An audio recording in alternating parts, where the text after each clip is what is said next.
بسم اللہ الرحمن الرحیم الحمدللہ وکفا وسلام علی عبادہ الذین اصطفیٰ اما بعد۔ شادی کے بعد یا شادی سے پہلے اپنی بیویوں کو نان نفقہ دینا یہ کس پر واجب ہے؟ یاد رہے کہ قرآن مجید میں اللہ تعالیٰ فرماتے ہیں، سورہ نساء کی آیت ہے کہ الرجال قوامون علی النساء بما فضل اللہ بعضهم علی بعض وبما انفقوا من اموالہم، کہ اللہ نے مردوں کو فوقیت دی ہے عورتوں پر اور ان میں سے ایک دوسرے پر فضیلت دی ہے، اور یہ فضیلت اس وجہ سے ہے کہ مردوں نے اپنا مال خرچ کیا ہے عورتوں پر۔ رسول اللہ صلی اللہ علیہ وسلم کے زمانے میں جب کوئی شخص شادی کرتا تھا تو اس کی جو بیوی ہوتی تھی وہ اپنے ساتھ جہیز لے کر نہیں آتی، بلکہ جو شخص شادی کرتا تھا وہ اس کو ضرورت کی تمام چیزیں پرووائڈ کرتا تھا، دیتا تھا۔ رسول کریم صلی اللہ علیہ وسلم نے بھی اپنی بیویوں کے لیے برابر نان نفقہ مقرر کر رکھا تھا، جو بھی ان کی ضروریات ہوتی وہ انصاف کے ساتھ انہیں دیا کرتے تھے، اور اسی طرح ان کو وہ سارا نان نفقہ اور خرچہ دیا کرتے تھے۔ اور جہیز کی جہاں تک بات ہے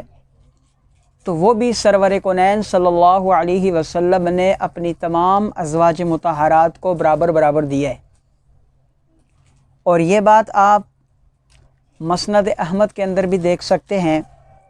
امہات المؤمنین کے اندر بھی دیکھ سکتے ہیں، سیر صحابیات کے اندر بھی دیکھ سکتے ہیں، اور مومنات کا قافلہ نامی ایک کتاب ہے اس کے اندر بھی آپ دیکھ سکتے ہیں، اور ازواج مطہرات و صحابیات انسائکلوپیڈیا اس کے صفحہ نمبر 125 پر یہ بات آپ بخوبی دیکھ سکتے ہیں کہ سرور کونین صلی اللہ علیہ وسلم نے اپنی تمام ازواج مطہرات کو ایک جیسا سامان فراہم کیا، اور جو سامان ضرورت کا ہوتا ہے جس کو ہماری زبان میں جہیز کہا جاتا ہے، یہ سامان سرور کونین صلی اللہ علیہ وسلم نے خود فراہم کیا۔ اور ان میں ایک چکی تھی، ایک گھڑا تھا، چمڑے کا تکیہ تھا جس میں خرما کی چھال بھری ہوئی تھی، یہ عنایت فرمایا۔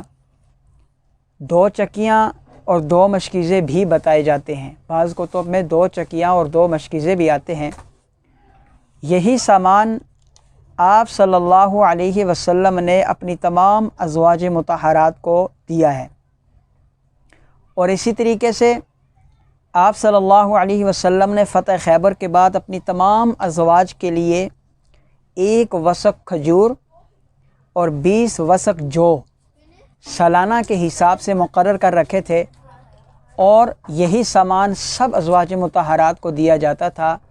اور وہ برابر ان کو دیتے تھے۔